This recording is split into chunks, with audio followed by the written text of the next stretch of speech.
Hello and welcome to the Utah Puck Report. Season 6 well underway. I'm your host, Jay Stevens. Gary Michaels is not here today. He's on the air, so he's doing the other radio job. But he will be joining us this season. We've got a lot of good co-hosts coming in this season. We're gonna just touch on all kinds of hockey in Utah. The University of Utah women's team, they're going to be doing really well this year. They've got some dynamic roller hockey players that we're going to talk to, and a lot of cool interviews. And we're going to be talking a lot about junior hockey and how it's developing in Utah. I think the last couple of years we've seen real progression. And Dave Imonti, did I say your last name right? Close enough. Imonti. Yeah. I've heard it like 30 different ways. I'm not picky. Well, how do you say it? Imonti. Yeah, I get it. Pretty close. Yeah. So, Dave, you and I have been friends for a long time. You've been on the show before. You're an agent. You're a team owner, and I felt like we're gonna talk to some of the other teams in the leagues, but I wanted to get you on first, and you're gonna be you're gonna do Hockey 101 for all of us. Just wondering what's going on with junior hockey in Utah. Yep. What team do you own? What's in the league? What makes it different than what you were doing in the past? So let's start with, what's your team? So I have the USPHL Premier Team in Vernal. It's the Vernal Oilers. We are playing at the Tier 3 level, which is the second highest level they have. The highest level being the NCDC, which Salt Lake and Ogden and those teams move to. Okay. Idaho Falls, Provo. We play in the Northwest Division. We play Seattle, Bellingham, Medford, Oregon, Casper. So bit of a travel, hurdle, but we're the town's really rallied around the organization, and they become proud of it for sure. Yeah, that's a great little community. Yeah. I've been up there. I've coached out of that. I ran a couple clinics out of that league, or out of that rink. You were telling me that they're putting a lot of money into that rink. Yeah, so the city is going through like a renovation of the facility there. Yeah. And I think it's in the $6-7 million range. And they're putting new locker rooms in. If you've been to that rink, you know that up until now they haven't even had showers or anything like that. The locker rooms were tiny. It was literally like a rodeo barn with an ice rink in it. Yep. I like it because it's gritty. Like last year, teams would show up and play us, and they'd get off the bus and just be pretty rattled that the facility was a little more blue collar than what they're used to down in the city, the bigger cities. So we were kind of in their head, and I think we had a pretty big advantage from the second they got off the bus. Right. And I want to keep some of that, but have a shower. It's fun, yeah. The shower is important, especially with hockey. If anybody's smelled hockey gear, it's funny. The junior college I played for in North Dakota, that was our coach had kind of turned it. We played in this terrible little barn. Same thing. It was a barn turned into an ice rink. I don't think it had refrigerant. I think it was just naturally frozen. And our coach would say it before every game. He's like, "These prima donnas are going to get off, and they're used to their warm locker rooms, and they're blah blah, and they're going to come in here this blue collar." And there was some, we bought into it. As players, we were we really bought into that. And it's, I don't know, there's something to be said for that. And I think it was huge for us. I think we lost one game in overtime at home last year. And then one game in the playoffs at home. Other than that, I can't remember the last time we've lost at home. Wow. And I think it's a huge advantage for us, and it's something that, because last year we didn't have the posh facilities. We got guys who really wanted to be hockey players, guys who were advancement orientated. They didn't want to party. They just wanted to kind of focus and improve themselves. Being a smaller community, we have access to a lot of ice, and probably more so than what teams would get in a bigger city, just because no one's using it during the day. Right. So tell me a little bit more about this league. Who else is in this league, and how's it structured? So our Northwest Division is, like I said, the teams in Washington, Oregon, Wyoming. There's also out west. There's also Pacific Division, which is the California teams. I think there's a Vegas team. And so they're more condensed. We're actually probably closer to the Pacific Division, but just for numbers' sake, we're in the Northwest. It's a national league, so there's teams from coast to coast, Florida to Washington, California to Maine. Wow. So I think there's 70 some odd teams in the Really? division. Wow. Yeah. I had no idea it was that size. Yeah, and so at the end of the season, they'll do like a divisional playoff, and the winners of each division and a few wild cards will go to a national tournament. Last year was in Utica. We made it there, and it's kind of the top 20 teams in the country, top 18 teams in the country. So you make it to nationals. Who's scouting? Where are your players trying to go? Are they trying to go to another junior league, or are they trying to go to college? There was a lot of like tier 2 scouts, a lot of D3 scouts. I think there was one kid from Bakersfield who got a D1 commitment this year. A younger kid. He went to Nebraska Omaha. We had our goalie went to UMass Boston, which is one of the top D3 programs in the country. We had a few more that went high end ACHA just because it's was their academic preference. Honestly, and I've said this before, and man, I took some heat for it. But ACHA, especially Division I, there are some of those teams in ACHA that could beat NCAA Division III teams. And you get players, because a lot of people don't understand the price difference in the universities. Absolutely. When you start talking NCAA Division III, you go to some school, or let's say, UMass Boston, or you go to, whatever. There's all these D3 schools, and they're great schools, but they're liberal arts schools or whatever, like Westminster, and they're like $50,000 a year, or $70,000 a year.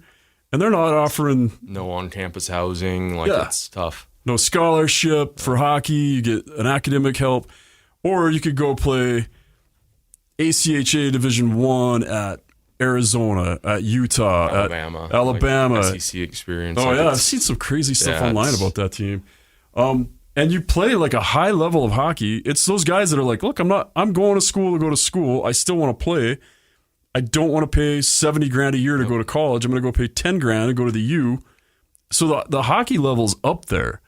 So to be able to send players like ACHA Division I is pretty good. Yeah, we had our backup goalie. He wasn't really a backup. He was more of a 1B. He had several D3 opportunities, but he ended up playing ACHA Division I at SUNY Oswego because he got with academic scholarships and stuff. I think he paid like $6,000 or $7,000 all in. Oh wow! For the whole year, like room and board, everything, and so it was just kind of a no-brainer. When you get to like a good academic institution and you're not paying a lot, I mean, you should probably go. Yeah. Especially if hockey's not going to be your lifelong career for a lot of these guys. And that's the hard part, right? Is like realizing that swallowing your pride. Yeah, realizing that maybe the dream's really not for us. Yeah. But I mean, you look at Minot this year in ACHA, they I think played University of Regina and Briarcrest, in the Alberta College League. Yeah. I mean, those are like U Sports and like Alberta College League's good hockey. And, and they beat them like back to back last weekend. Huh. So I mean, that's something to be said for the level that's growing. I think the gap is closing for sure. Yeah, I think so too. So we talked about room and board. What happens with your players? Where are they coming from? I mean, because obviously you're not fielding a team of Vernal players. No, we have 2 local players on the team. Okay. But who are they, by the way? Tanner Flitton and Kenny Huber. Okay, I didn't mean to put you on the spot, but yeah. No, this year we usually have about 2. I'd like to have more, but I mean, it's just trying to ramping guys up to a higher level of play. Yeah. Because the one thing about our community up there is they expect a winner, and there's a little bit of pressure on us from a staff to put together a competitive team because they really get invested into it, and if the team was subpar, they'd be disappointed. I mean, they're very proud of the organization and the success that we've had, and we feel an obligation to stick to that route. But we have guys. We have an Italian, a Norwegian, a Russian, 2 British kids. What else do we have? A little bit of everything. We've had Swedes before. And you just set up. You have billet families for all these kids. Have about 30 billets there. Oh wow. We're very, very fortunate that our billet situation there is probably one of the best in the country, I think, at any level. We have a pretty big surplus of them, and we've never had an issue of finding housing for a kid. Yeah, because that's not usually what you hear in these junior leagues. They're always begging. Scratching and clawing. Yeah, it's always so hard to get it.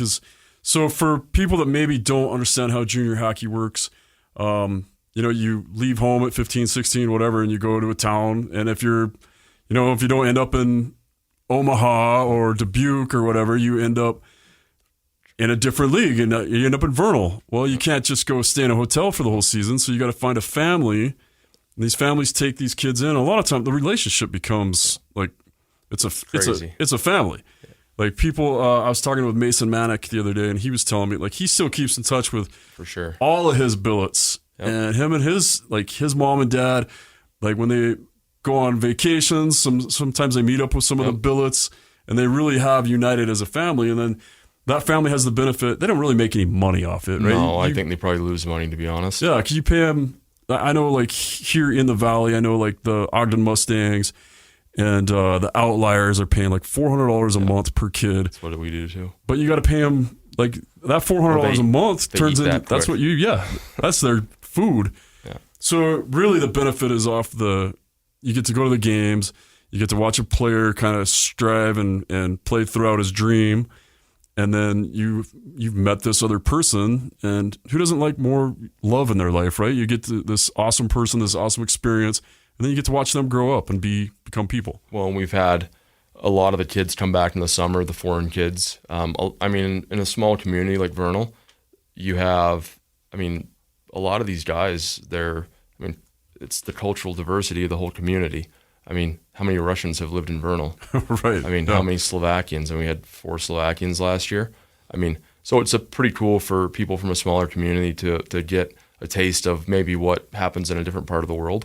Their customs, their interests and beliefs, and I think so far so good. We haven't had any negative experiences, and these families go above and beyond for the boys, and I'm super grateful for all they do. They're eating steak and lobster a lot of nights, like it's unbelievable.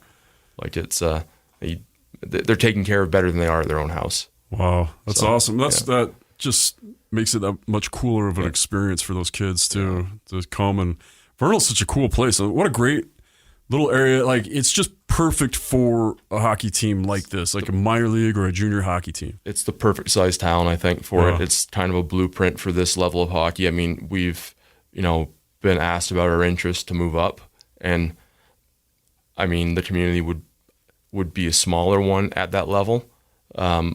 I think we're on the border of being able to do it or not. And, the big question is, do we want to survive or do we want to thrive? And that's a conversation me and my group are having right now to try to figure out. But, I just think that it's something that they've been kind of dying for up there. And the community, like you said, like everyone, I think the Salt Lake has a misconception that it's a lot smaller than it really is. It's not just the town, it's the communities around it. Yeah. And their buy-in to anything about the community is quite high. And I think they are very, very proud people, and they, want to see their small community represented on a national scale like that. So, is there anything else up there that competes with you guys? Like the rodeo. The rodeo. Yeah. So it's not like weekly, is it? No, it's once a year. Okay. Like we were there during playoffs. I was a little concerned that because it was like I think a rodeo and like a knife show the night of one of the playoff games. And I'm like, oh geez, we're gonna have a brutal crowd because of it. Well, we fit 650 in an arena that fire code is 250. Oh wow! So is the new arena gonna have new double the seating and stuff like that? Okay, but it's kind of cool, like when it's 5 deep around the boards, and they're opposing teams coming off the ice and getting heckled and stuff. Like it's a pretty cool experience, I think. Yeah, but it's awesome. Yeah, I'm definitely coming up for a game. I want to experience every bit of hockey in Utah that I can, and this job just kind of gives the rink's freezing. Yeah. I love it. That reminds me of North Dakota. I love it, and that's when we were doing the clinics up there. I just liked that rink is cold. I liked it. I was getting dressed on like in a little shack. Oh yeah, basically attached to the inside of the rink. It wasn't a locker room. It was a ref room now. Yeah, it was. I think it's like a storage shed essentially with chairs in it. When are the changes going to be done? When is this rink going to be final? The goal is to have our locker room ready for home game number 1, which is the first weekend of November. Okay. I think like done for the whole renovation. They're also doing like a lobby on the front. They're doing, some improvements to like the concession areas and stuff like that. But I think the done target is by the first of the year. Okay. Like everything polished and done up. Wow. So, I mean, right now we're practicing in Salt Lake just because of the construction. Oh, geez. So it's a bit of a, little bit of a hurdle. But I mean, Yeah. I tell the boys at the end of the day, it'll pay off when you have a brand new room and everything like that. Do you guys bust down or they just drive individually? We do a little bit of both. Okay. Yeah, we bust down. If they're going to stay for a while, a lot of them want their cars. So, but if they're just going for the day, then we bus. So you mentioned that you're looking at moving up or that the potential's there. Explain to us what's the difference? Like your league is the payers pay their own way in this league, right? So it's a pay to play, which just so that we all know, what does a player have to pay to play in this league? Our guys are about, somewhere in the 5,000 to 10,000 range. Yeah. Just depends on where you're from, your nationality and stuff. There's some additional fees associated with the foreign player coming, like insurance-wise and stuff. Okay. But if you look at the value based on what you would pay to play like midget AAA, it's a pretty good value. I mean, they get all their ice time, which is daily practice, gym time, food, all their travel costs. Yeah. I mean, like they get a lot for what it is, and we rely a lot on ticket sales and sponsorships to kind of balance out the budget. We don't make a nickel on it. We do it because I quite enjoy it. Yeah. I think it's fun and it's rewarding to see, especially after working with all the pro guys for a long time. It's rewarding to see some of the guys on the fringes, work their way into a credible level. And like we had a Slovak kid last year sign in the top Slovak league. I mean, that's a really good league. Yeah. And like the North Americans going over East Coast League, American League level players, Right, yeah. like good ones. And I mean, this kid is thriving there right now. So it's as a 19-year-old, which is not common. And so it's good to kind of see guys like that get their chance because of us, and humbling for sure. So are you guys practice? How many games a season do you play? 44. It's 40 plus four showcase games. In Vegas, we'll do that one this year. Okay. They kind of let you choose what showcase you go to, but Vegas is just a convenient one. Yeah. Why wouldn't you pick Vegas? The parents love it. So we have a ton of Canadian kids, and like something about Canadians in Vegas. It's it's like their big vacation, and they love it. Like all the parents drive down and make a weekend out of it for sure. That's awesome. Like when I was coaching the Ogden Mustangs, we did that. We did that showcase in Vegas, and man, what a great time! The tournaments were good. The players were having a good time, but the parents were having, they were getting their money's worth. Oh, the parents enjoy it. Yeah, thoroughly. It was a good time. Okay, so that's your league. If you moved up, is it all just corporate sponsorships? So NCDC is the next level up, tier 2. So it's on par with the North American League. I think potentially it could be better at some point because they allow unlimited foreign players. Okay. Whereas in the North American League, I believe it's 4. Yeah. And so you have potential to get a significantly better caliber of player. If once the product grows a little bit, I think it'll be pretty interesting when it does. But those guys are maybe a little bit younger in some cases, and they're more D1 orientated. At our level, the reality is if you're 18 to 20 and you're playing at our level, you're a D3 guy, right. Which there's nothing wrong with that. I mean, it's still something very attainable to shoot for. But, at the NCDC level, you have an opportunity to get seen by Division I, recruiters and stuff like that, and earn a scholarship to play. Oh. I know the East Coast product of that level has been very successful.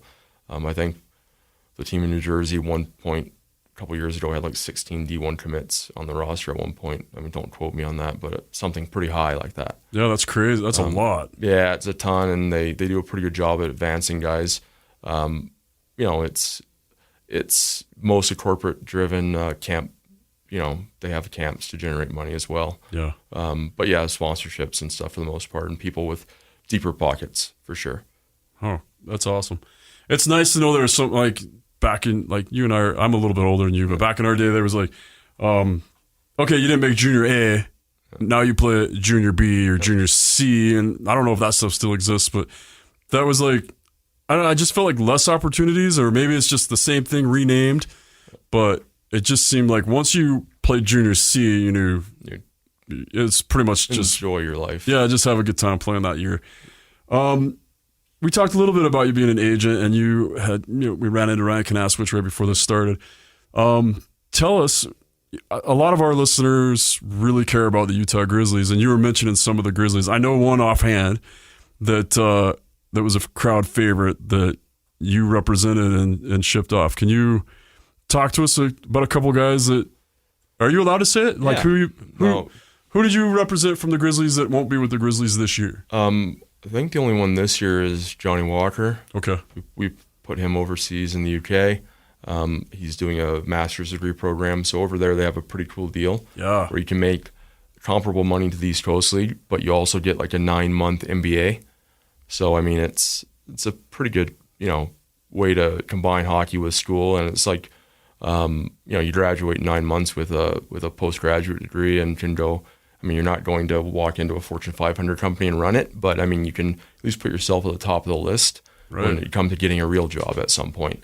And it allows you the flexibility once your schooling's out of the way to go and enjoy hockey for a few years and maybe take a few risks and play in less traditional places or a cooler place just because you got your China. China Dragons. The China Dragons. Yeah. Or a lot of guys want to go like to Italy or like south of France and stuff like that, and enjoy a different country every year type thing once they have their schooling. Yeah, and that's one of the things that I think maybe gets lost on the Grizzlies fans is, like when Johnny Walker signed somebody somewhere else. I was watching the boards. Maybe I shouldn't, but I watch all the hockey boards in Utah. I hear everything about women's hockey. I hear everything about. There's like 3 or 4 different Utah Grizzlies fans pages now. But man, everybody was upset. They're like, I don't understand. I thought he liked Utah. And what happened? It was like, nothing happened. This is an opportunity. Like, the Grizzlies were an opportunity. And maybe, like, for some players, they come here and they're like, if I can make the AHL team, then maybe the NHL team will recognize me. But a lot of guys are coming out of juniors going, this is it. Yep. I already know that. Or they come out of NCAA, like Johnny Walker was an NCAA guy, right? Arizona, University, Arizona State. He comes in and he's like, hey, I'm just having fun. This is my job after I graduated, maybe my off year before I start my real career. Yep. And then you're like, hey, there's another opportunity. You can go play overseas. Mm-hmm. Your room and board's paid for, and you get to play hockey, which we all love to do. And you can go to school again, like Evan Stofflet went over there, got his master's degree in human resources. I literally had him lined up to take a human resources job in this building at KSL. Like, that seems like this is a big company. Oh, yeah. I'm surprised they let me work here sometimes. It's like, you know what I mean? Absolutely. Josh laughs because he knows it's true. Keep fooling them. Yeah. But, well, I don't even know if they know I still work here. I just come in whenever. My badge still works sometimes. But anyway, like, why wouldn't you take that opportunity? Go get your graduate degree for free. And now you can walk in into KSL and say, I have a master's degree. Yeah, it's from Cardiff University or whatever. Yeah. Maybe that makes it sound more legit than Weber State. I don't know. Well, it's a story to tell, right? Like when I played in France and when I went to my first and only real job interview, we talked about hockey the entire time. They didn't ask me about my qualifications. Yeah. They just wanted to know what it was like playing hockey and living in France. And I think they found my hockey fights page and were more intrigued with that than my... You have hockey fights on... Yeah, I wasn't very good at it, but I tried. All right. Spell your last name so everybody can Google it. Nope. Unfortunately, there's no videos. Don't worry, it's linked. That's one of the greatest things about it is, and I had the opportunity to come in, like, I played junior, then I played junior college, and then, I was at the University of North Dakota when I got the phone call from Joe Bernardi at the time saying, hey, we're starting hockey in Utah. And I think he basically said, like, you're not going to play at North Dakota. So, like, why don't you just come here and you'll play? And all of a sudden, there's an opportunity. And as I finished that, I got another phone call. Here's another opportunity to go play here, go play. And it's like, I knew I was never going to make the NHL. I knew a lot of the teams I was playing for didn't even have enough money to pay for practice. Yeah. But I still was like, I'm going to go live here. I'm going to go live there. And my last offer was to go play in the Netherlands. Yep.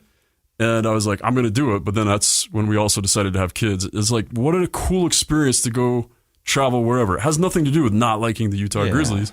And what a cool experience for you. Now you're lined up. I see you travel all the time. Too much. Yeah, probably too much. But you've sent players to Romania. Yeah. You've sent players to China.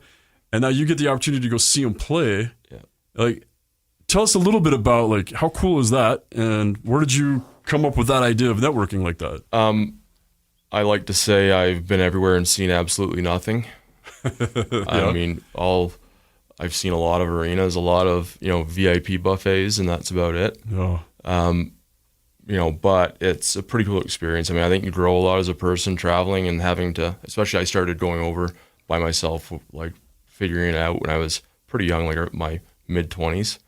And I'd have to sink or swim, like get on the wrong train and go the wrong way half an hour and not figure it out until my stop was supposed to come. And I'm like, oh, geez. Yep. I've had to kind of, learn to navigate myself around the world and deal with, situations as they arise, and sometimes great, sometimes not. And I think it's helped me grow a lot as a person, but it's a pretty cool experience. Like instead of sitting in an office, I'm going to, I've been in some pretty random places like Poland, like Katowice, Poland. I've been to, I remember I was in an airport one time and one of my guys was playing the Olympics for Slovenia, and I told him, I said, if you guys make it to the quarters or the semis or whatever it was, I said, I'll come. And I was like actually like trying to figure out I can get to Pyeongchang, like from like London where I was right then before the next game, and just wouldn't work out. But I mean, to have the opportunity to do that as a job and, have, not have to come out of pocket for it is kind of cool. Yeah, and that part's cool too. Yeah. Yeah. And I mean, now, I'm working with Optima now, and it's cool because we have our specialties. Like I handle like Germany, the UK, Denmark, Norway, France. So I mean, they're good countries to be in, and I'm not going to, the far reaches of the Ukraine and Eastern Slovakia and stuff as much anymore. Yeah. But even though it's gotta be cool like the first time, but also like, yeah, and some of the random places have been the coolest places. Like where Ryan was in Hungary and Czechoslovakia. It's 45 minutes outside of Budapest, and I mean, I think me and my old partner took all of our guys out to dinner there and spent like $150 for like 25 guys to go out to like a decent restaurant. Like it was unbelievable, and the quality of life is high for your dollar. It's crazy because my daughter's in South Korea right now for another week. I'm flying out tomorrow to pick her up and to bring her cat home. The whole reason I'm flying to Korea, I paid $3,000 to fly to Korea. Expensive cat. Yeah, to bring my daughter's cat home because the Army doesn't know she has a cat. Yeah. So anyway, in towns like that, like the town she lives in, we went to this restaurant and we went in and the lady said, "You look hungry." And we're like, "Yeah, we're ready to order." She's like, "Let me bring out some food first, and then you guys take a minute to order." Mm-hmm. And I'm like, "What do you mean bring out some? I'm here to buy food." And she's like, No, you look too hungry. We're going to feed you first. And then we ended up, dinner took 4.5 hours. Oh, I believe it. And it was an event that kept bringing stuff out. And I don't eat a lot. And I was full. I was full when she brought out the appetizer that was free. And I'm like, man, this food's going to be crazy. And they bring us our tab. And I'm like, oh, no, I'm paying for everyone. She's like, oh, no, I know. And I'm looking at it. I'm like, it's like $100. And easy. I fed the four of us, like my family, and my daughter brought 2 other people from the Army with her. And I was like, that's insane. And it's crazy though, like how, like you said, how long it takes to eat meals in these countries. Like I'm a 15-minute in and out guy. Yeah. Well, yeah. These guys, like, I mean, it's a 2-hour ordeal. Like, I mean, I'm exhausted by the end of it. Yeah. But it's it's a social event. And I mean, and they go late. I mean, it's not uncommon to get back from dinner at 8 or 9 o'clock. Right. And I mean, here by 9 o'clock, I'm getting ready for bed. Well, they were telling us this town that my daughter's going to now in Germany. They're like, a lot of the places don't even come with kitchens. Yeah. Because you don't cook. You bring your kitchens with you when you move in Germany. Right. Or it's wild. Yeah. Or you just plan on eating. Yeah. You go, there's just little cafes and stuff that you go near eat. Frankfurt, is she going? She's right by Frankfurt, yeah. Ramstein or something? No, it's called Simbach, something like that. Anyway, yeah, it's supposed to be really cool, and it's supposed to be like a lot of like you just go out into the village and eat with the rest of the people in the village in this area that's like almost like a mall. There's like 4 or 5 different places, but you all sit in the same place. Yep. And it's supposed to be just like real sit down and spend 6 hours trying to have dinner. Try to not force yourself to have too many of their local beverages. Yeah, exactly. Well, that's we're going, like she's going in October. We're missing Oktoberfest, but next year. You're fortunate. Next year. I want to experience it. I've done it, and I think I gained 15 pounds that trip. Like, legitimately 15 pounds. Yeah, well. Wife wasn't impressed. Oh, yeah, sometimes you just got to earn it, right? Yeah. All right, so tell us a little bit more about your team. Where can people in Vernal... Do you think everybody in Vernal already knows about it? No, and that's the thing. Like, we've always, like, we really haven't had, like, from starting from, you know, kind of the ground up, we've never really devoted a lot of money to advertising. It's all been word of mouth. And I think we've got a lot of traction based on that, but we really haven't advertised. And a lot of people, like, we were at the fair, the state fair, or the county fair, whatever it is, in July. And, like, we had a few of our players in town already who got released from Tier 2 camps, and they were doing, like, a meet and greet booth. And, like, these kids, like, they were the talk of the event. Like, they were signing autographs the whole time. They had more free food than they knew what to do with. But that's awesome. Yeah, like, it was, I think a lot of people are getting knowledge of the organization through events like that. We play at the Western Park Ice Arena there. Home games start at 8:30. Wow, that's late. Yeah, warm-ups at 8. Yeah. Because there's a public skate prior. Oh, nice. And tear up the ice. Yeah. Yeah. No, but it's they do a good job. And the ice is good there, so it's so cold, right? Yeah, I've always liked that place. Yeah. You can watch it online on Flow TV as well. Oh, really? Yeah. Okay. And so if they're looking, you guys have a website, you guys have Facebook. VernalOilers.com. All the social media is at Vernal Oilers. And Vernal Oilers, that name just fits. Like that. Yes. Yeah. Yes. And were you an Oilers fan? Did you name the team? I was one of the group that decided on it and just kind of fit. I mean, It definitely fits. We didn't want to do the dinosaur thing because everything else is. We wanted to kind of be unique. Okay, yeah. Because that is what everything else up there is the Raptors or whatever. Yep. Okay. Everything is dinosaur orientated. T-Rex. We wanted to kind of create our own identity, and it's been good so far. And I think it really identifies with the people that work in the area and oil the industry, right? Yeah, yeah. But the biggest thing about there versus even down here is if we need something, like if something needs to be done, everyone in the community drops everything to help. Whereas here, like, if I had to do something here, I'd have to do it all myself. Right. And so it's just the people can't be beat. Like, I'm super, super loyal to those people up there and the people that help out with the team, and all the big supporters up there are fantastic people, and I'm grateful that they're involved. That's awesome. I love to hear. I love just that small town feel. I used to feel that when I was in Ogden. It's grown a lot, though. Yeah, it's grown a lot. Well, and I'm from St. George, which I don't talk about a lot, but I grew up in St. George, and I definitely had that there. And then when I lived in Bottineau, North Dakota, that was just such a hometown feel. Like you just grow to really love that stuff. Yeah. And that's cool to find a hockey program in a area like that. I can see you guys just thriving there. I think our first year we had billets that drove all the way to, like, the first year we were in a different league that played in Alberta for some reason. Wow. And we had billets that drove to 3 hours north of Edmonton to come to the playoffs. Jeez. Like, it was a 32-hour drive. Oh, my Lord. And so, I mean, they're committed, and it was... Or should be committed. It's impressive to see the loyalty, and they love the team, and we're very grateful. Yeah, that's awesome. All right, man. Well, we're excited for the season. Like I said, I'll drag Tegan up with me. We'll go to anytime. Come up to some games. I'm pumped to see it. I know the work that you do. I know that you put on a good program. I actually have a former Grizzly as one of the coaches too. Who's that? Ryan House. Oh, no way. Yeah. I think he was talking about you the other day. He said, "Yeah, when I played there, I think we had a fireman that was like our emergency backup." Like, yeah, I know him. Yeah. That's all the Grizzlies that have come here. This will be my 26th year. So, and I've been on the team every year for the past 26 years, at least for a couple games or whatever. So we'll watch when you're done. Yeah, something.